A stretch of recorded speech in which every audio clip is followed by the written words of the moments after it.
The Center for Innovative Technology and Mach 37, Virginia's Cyber Accelerator, present Uniting Women in Cyber: Leadership, Innovation, Inclusion.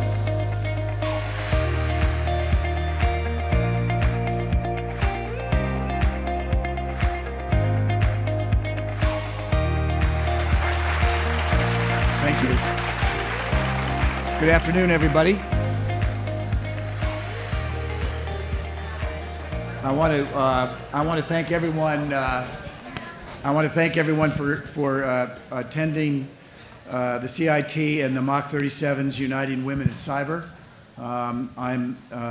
When Ed became the CEO and I became the chairman of CIT after being appointed to this body by the greatest governor in the history of Virginia, Governor McAuliffe, we established and our board adopted several important principles that were to guide the growth of this organization.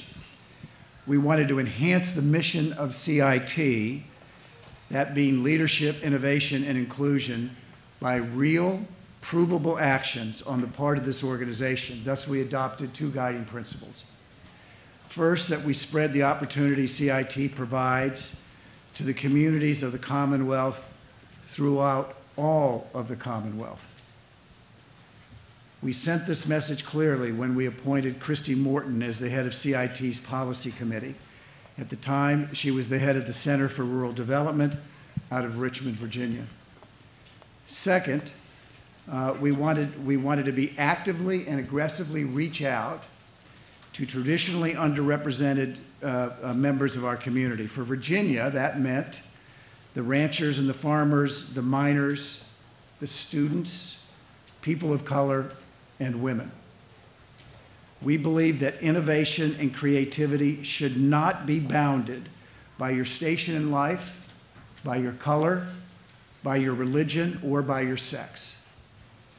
This event is but the beginning of our efforts to outreach to every woman in the Commonwealth of Virginia. And this panel, whose topic is Innovating with Soul: Disruption to the Cyber Ecosystem, is a topic that is near and dear to me personally. Because in addition to being chairman of CIT, I'm also the founder and the managing director of the Paladin Capital Group, which has over the years invested over $1 billion and which has for the last 16 years been the premier investor in global early stage cybersecurity investing. So innovation and disruption is part of our very fabric. So when I hear the word soul, what do I hear? I hear the word passion. Because if you don't have passion for this kind of investing, then get out of it. And I want to tell you a little bit about why we have this subject matter. We have this subject matter. It's kind of interesting as you listen to the speakers today. We have this subject matter because the people that came to Paladin came out of the NSA, came out of the CIA, came out of the United States Cyber Command, out of DARPA, out of In-Q-Tel, and others. The foundation for many of the people that you've talked to today or will hear to today started in and around government. Think about that for a minute, how government has brought to the table some of the most innovative and creative people. The second part of our investing, or our actual investment passion, came from a woman who was a managing director at Paladin for 9 years. Nilu Howe started at Paladin in 2004. Like so many people in America, she is an immigrant. She and her family came from Iran when the Shah was deposed. Her formal education was in the US. She led our development and implementation of our investment strategies and had oversight of the investment portfolios. She networked like nobody I have ever seen. She worked well inside of the government, inside of those people that had the specialized competence, and finally bringing to the table some incredible smarts when it came to financial matters. In 2013, she left Paladin and joined one of our portfolio companies, Endgame, where she was the chief strategy officer, and later she would leave to become the senior vice president and chief strategy officer at RSA. There is a career for every person in this room, and there is a path to that career. I believe that she provides this panel's soul when she recently answered a question about advice to young women who are considering a career in technology. She said in part, "Live at the intersection that maximizes your ability to work on things that excite you and people who inspire you." We need diversity in tech, not because it's a social good, but because diversity drives innovation, diversity drives productivity, diversity leads to better outcomes, and importantly, diversity leads to a better organizational culture. I can think of no greater collection of individuals than the members of this panel who, through their own lives, represent passion and soul, intelligence, service to America, productivity, and diversity. And the moderator of this panel, Katie Gray, as a partner at In-Q-Tel, in her own right, has proven her contribution to investments in cyber and the role that women can play. She has been, in her career, on both sides of a deal. After receiving multiple degrees from Stanford, she found herself as an entrepreneur and now at In-Q-Tel as an investor in new technologies and companies. We are pleased, Katie, to have you as the moderator of this panel. Thank you.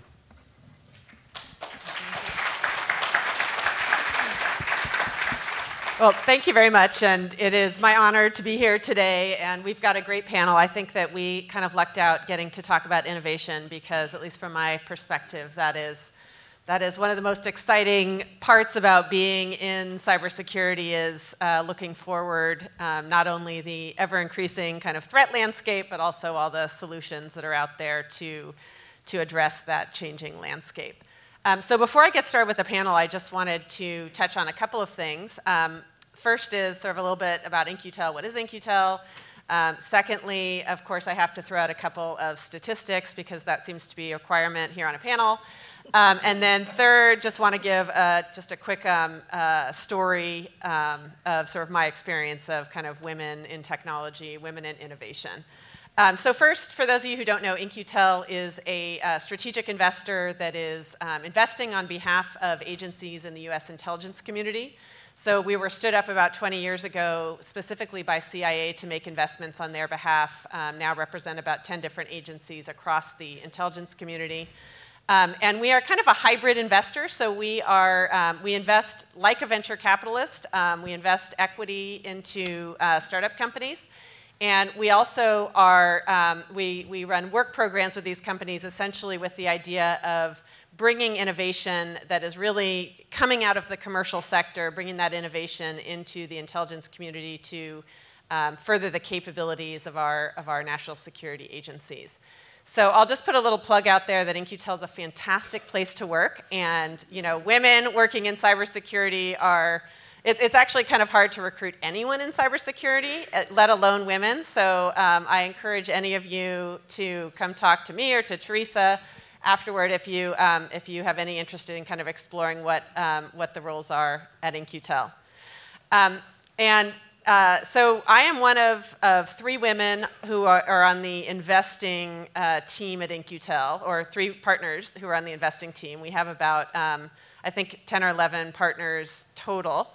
And that's actually a really, really good ratio, if you can believe it, on the investing side of things. So I'm going to pull out a couple of statistics that are more on the technology, innovation, startup, venture capital side of things. So we talked about sort of how few women there are going into cybersecurity.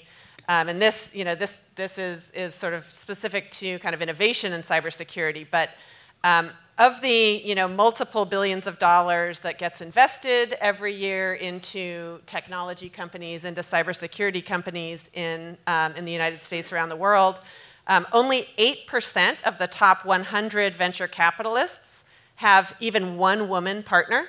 So when we're talking about innovation, we're talking about starting from a place where a lot of the people who are doing the investing are there isn't a ton of diversity of backgrounds and perspectives there. And out of all of the venture dollars that go into startups, only 10% of those startups have even a single woman founder. So not just a CEO, but even a single woman founder. So this is not a representative panel, really, up here, but of course we're here. And just to throw in a little story there, I was actually at an event 2 days ago at the NVIDIA conference. They had a day for investors in AI and anything that is using a GPU and sort of technology conference. So we had an entire day of panel speakers and keynotes. Not a single woman was on any of the panels. Not a single woman was any of the startup CEOs, and there were about 15 of them in their portfolio that were speaking to us. And then I went to a dinner afterward to sort of a smaller group that was putting the CEOs and the investors together. And out of the 50 people there, I was one of 2 women. So this could not be less of my normal day-to-day work. I also, as part of being at In-Q-Tel, I'm on I'm an observer on 14 board of directors. And there is one single woman on one of those 13 boards that I participate in. So anyway, that's a little bit of my experience. The first thing I wanted to do was maybe to go down the line here and just talk about, you guys are investors and senior people at startup technology companies in the cybersecurity industry. I found it really interesting to hear kind of all the diverse backgrounds of people and how do you get here. And so I want to just maybe start off with going around it and you just tell everyone a little bit about who you are, what your company does, because I think that's part of the innovation side of things is interesting to hear kind of what new technologies are coming out, and then maybe just a little bit also about sort of how you got here, your background. So we'll start with you, Alison Ann. Yeah, absolutely. So I'm one of those three-eyed folks that you're describing that's actually a technical female and a founder and a CEO of a company. There are not many of us. I haven't met many women founders of cybersecurity companies that also served as CEO and were technical. So like I said, I have a technical background. So I was originally a pure mathematician. So pure mathematician, PhD in math, finished almost 15 years ago. And at that time, the world was a very different place because for a pure mathematician, there were only a couple of options. One was to go take a postdoc and go into academia, and the other was to go to NSA, which is the largest employer of mathematicians in the world. And so I went over to NSA, and they said, we can't tell you what we do, but it's really cool. And I, being very young, said, I want to do cool stuff, right? So I went into NSA, spent 12 years there. It was a fantastic experience, did get to see lots of really cool stuff. And then developed some technology that we were able to bring out cleanly of NSA and start Unveil, the company that I founded and now run as CEO about 1.5 years ago. And we're also in the In-Q-Tel portfolio. Yeah. What does Unveil do? What does Unveil do? Yeah, so we're a data security company, so we're pretty unique in that we come out of NSA, but also unique in that we focus on an area of data security that's not typically addressed in the market, which is securing data when it's being used or processed, as opposed to when it's at rest on the file system or when it's transit moving through the network. All right, so Hema Prafulchandra, I actually wear 3 hats. I'm going to go through them one after the other. So my day job is I'm the CTO at a company called HighTrust, and we enable trustworthy infrastructures to enable organizations to adopt private, hybrid, and public clouds.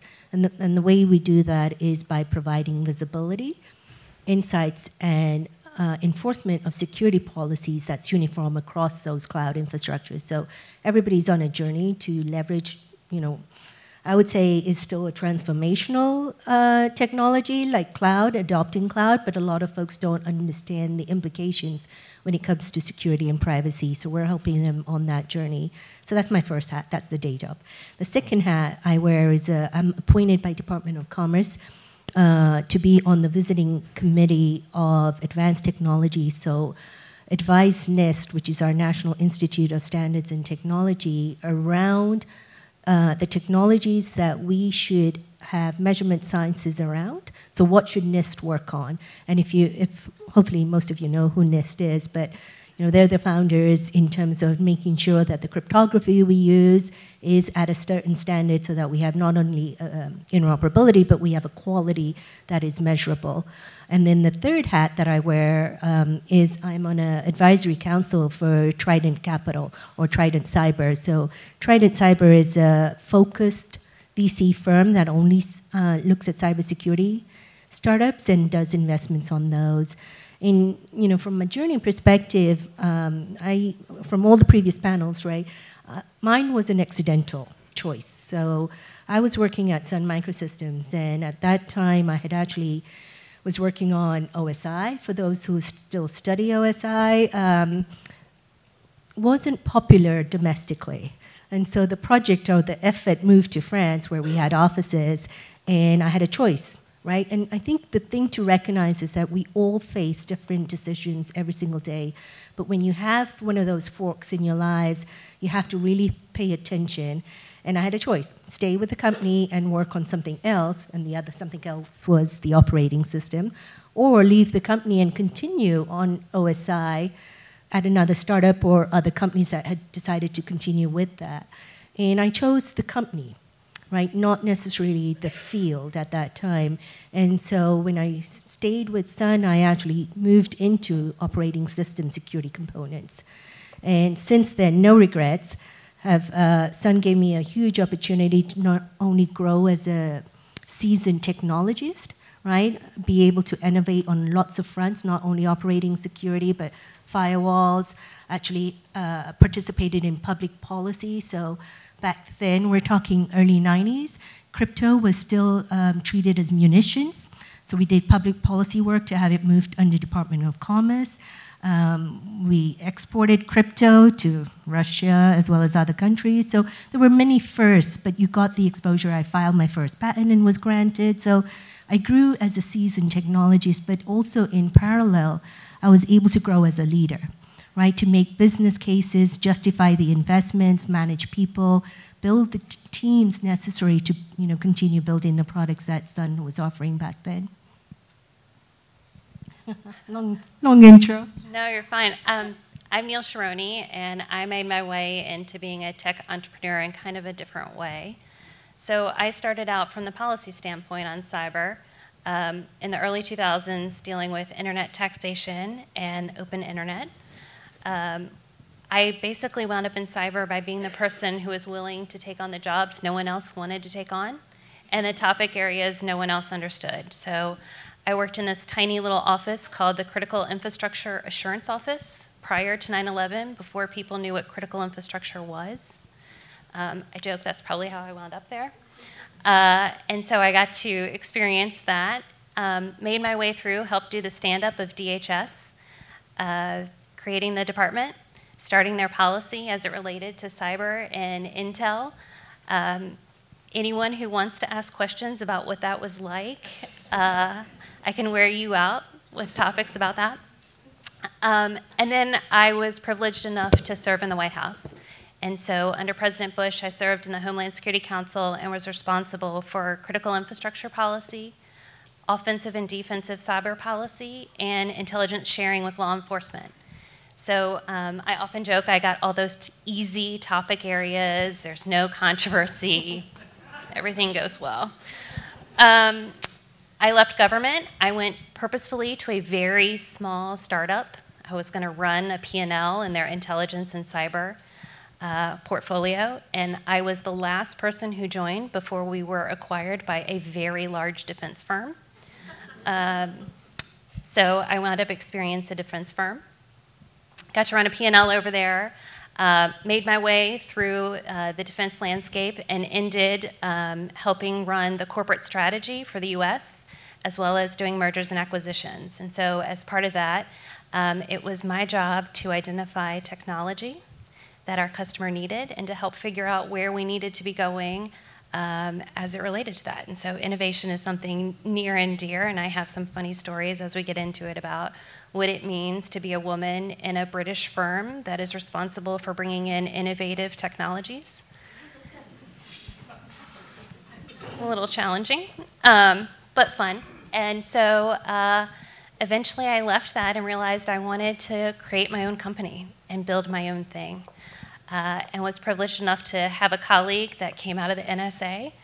And so we have a nice balance of technology and business, and together created our own company. And so I now get to be a female founder of a cybersecurity company. Pretty exciting every day. So I too came, I guess I feel like I have 4 eyes. If you have 3 eyes, a technical CEO has ended up as a VC. So your stats, my daughter continuously. By the way, Katie's daughter's in the audience, and I think we should all, the future generation of cyber. But my daughter assails me with facts like that all the time. Like there are more men named John on public boards than there are women, and and the 6% of VCs are women. So I think the way to change that is just to jump in and be good at what you do and have curiosity about doing it. So I was a computer programmer, started a couple companies and exited them, and I'm not good at staying home. And my poor children, I ended up dragging them to a startup, which we thought was network security, which later became cyber. So for 17 years, we did some really interesting problem solving for the intelligence community, which I think is very represented by NSA today. My partner was CIA, so, and also special forces kinds of, they have some really interesting problems, and I think we jumped into the cyber world pretty early, trying to help them solve the missions that they have to do. We ended up selling that company to Raytheon in 2014 and decided to go into the venture world, not even knowing, I guess, what venture capitalists did, sort of with the thought to help other companies grow and mentor and invest in these companies. And so we've kind of come at venture from an operating point of view, just what's logical, what good teams are doing interesting ideas. And so that's what we're doing now. And it's a lot of fun. Great, thanks. Great, impressive panel of women up here who've done some really, really neat things. So yes, my daughter is here in the audience. Maggie is right here. She's a freshman studying math and history at Stanford, and I was very happy to hear that there, were options for people who are not going computer science. So that was very good. But it was funny because last night we actually we took a cab from the airport. And we were having a conversation. I was kind of telling her some of the things about, how I'd just been in this all-day conference and no women speakers. And, so having, I think, a daughter makes you think about these things a lot more because when, it's just you don't really you're not that as aware of your surroundings. But I was talking to her about this. And in typical, DC cabbie fashion, our cabbie had to, weigh in on the situation as well. And so the cabbie started talking about how lucky she was to have a mother like me. So I was like, okay, keep going. And then he said, but it's not natural for women. It's not, most women are not like that. It's only 1 in 200. And back in my country, women generally don't do that. But you're very lucky, and you have a great mother. And so again, 1 in 1,000, he said. Anyway, so I feel like literally every day, I have the best job in the world. I get to basically talk with startup CEOs every single day and hear about, what they're working on, what is latest and greatest in, technology innovation and, essentially kind of where technology is moving. So I feel like I'm very lucky in that I'm always sort of on that, cutting edge, maybe bleeding edge of innovation, and I get to benefit from that. But I would say that in the security industry, there's been a lot of very high-profile breaches, a lot of very high-profile national security issues in the last couple of months and years. And one of the things that I want to sort of put to the panel is to hear your perspective, I guess, both from the startup CEO as well as the investor perspective. What do you think are the most promising innovations, the most exciting technologies that you think might actually make a difference, might actually address some of these, problems and breaches? And then I guess on the flip side of that, if you if you don't want to talk about what you think is the most exciting, and these two things might be kind of interrelated, what do you think is the most overhyped technology that is coming out in cybersecurity? I'm getting a lot of like nods and yeah. So I guess either way, feel free to talk about what's the most exciting from your perspective and the most overhyped. So maybe we'll start with Peggy on the other side of the panel and come this direction. I like the exciting part of that question. We spend a lot of time in space, and so when the satellites originally went up, you didn't think about cyber in space. And so now there are a lot of vulnerabilities in space because who knew that you could reach up and touch these things we spent $2 billion putting up there. And are so important, like who relies on GPS, and so now looking at space with a cyber point of view has been really interesting to us. And then I guess just to take the low-hanging fruit, artificial intelligence is really, data's coming at you from everywhere. Sorry, did I do that? And so just making sense of that and doing it in a timely manner, I think, is two interesting promises for it. So any one or two companies that you can point to that you guys have recently funded that you think are doing exciting things? There's one called Authenticate, which I know you guys are in as well. I'm pretty sure that basically you assume the internet's broken, and what they do is basically an air-gapped browser. So nothing can come back. You can click on the YouTube. You can, your uncle's bad jokes that you have to watch a link to as well. Anything like that, you're basically the browser looks and feels, has the speed you're looking for, but you're actually air-gapped. So it's running virtual machines, so you're actually almost seeing a movie of what is happening in there. And so I think it should be on every single desk. It's racing across parts of the world, including lawyers and the government. But I think everybody should use it. We use it every day. Great, Neil.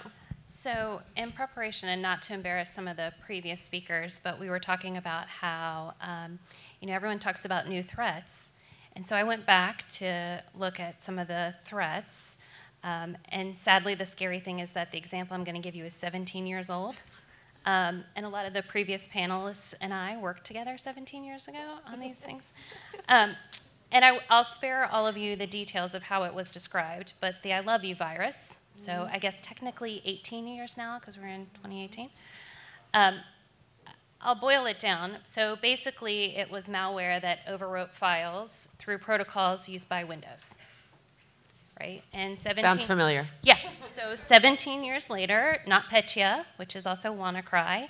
I won't read the really long description, but the short description is that it's malware that encrypts files spread through protocols used by Windows. Okay, so kind of the same thing.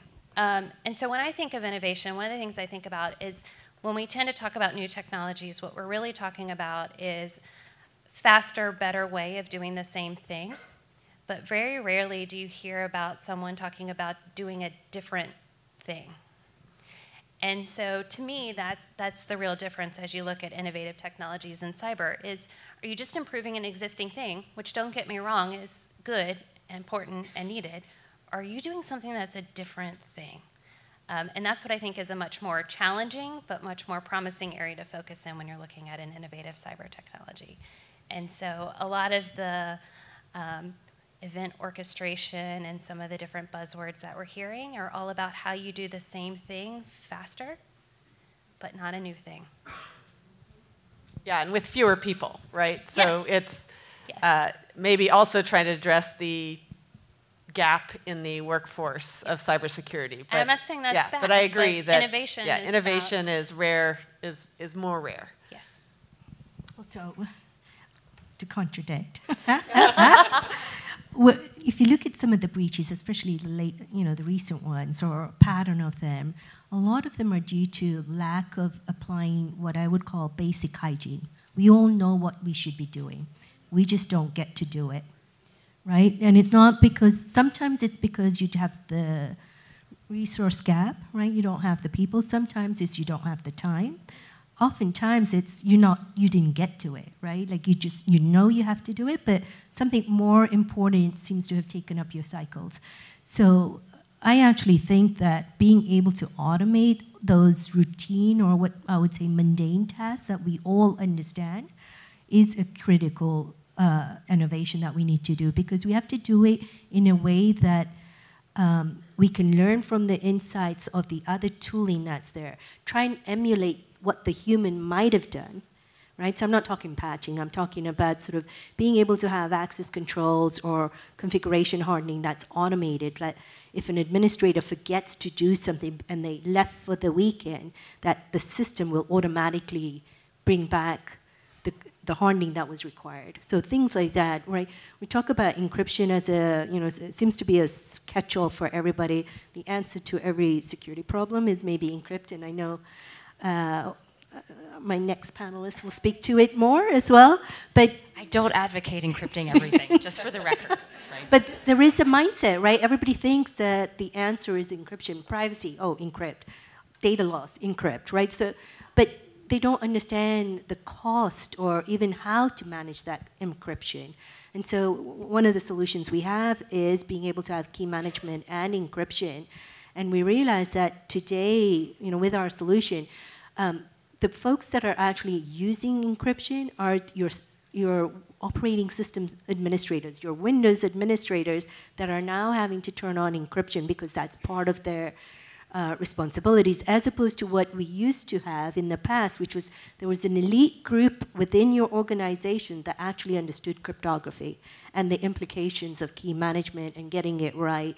And now it's available in every platform, but people think it's like a checkbox, and it's not. It's more complicated because when you have an operating system and you're patching it, but you've encrypted the entire virtual machine as an example, you can't just patch. You have to be careful of the process. There's implications in the tooling, the process, and retraining. But I think that automation is the key, leveraging other technology in the environment and having context-based policies that are automated will help the environment from having some of these, data breaches that I think we could have avoided. Thanks. Okay. So, following that with encryption, I think some of the most interesting things that at least I see in the cybersecurity are the technologies that are being developed when you assume no trust in your environment. So when you assume that you've already been had, your network is porous, you have no perimeter, now what? Encryption is certainly a part of that, but there are a lot of other technologies that are coming into play in that realm. Of course, I would stand on the encryption platform because we think that's very powerful for a lot of different things. So that's what I would say from an innovation standpoint. From a hype standpoint, I'd put AI in that category. So, way back a long time ago, I had done, in addition to being a mathematician, I was also a computer scientist, so I did a master's in computer science and machine learning, and this was like 13 years ago.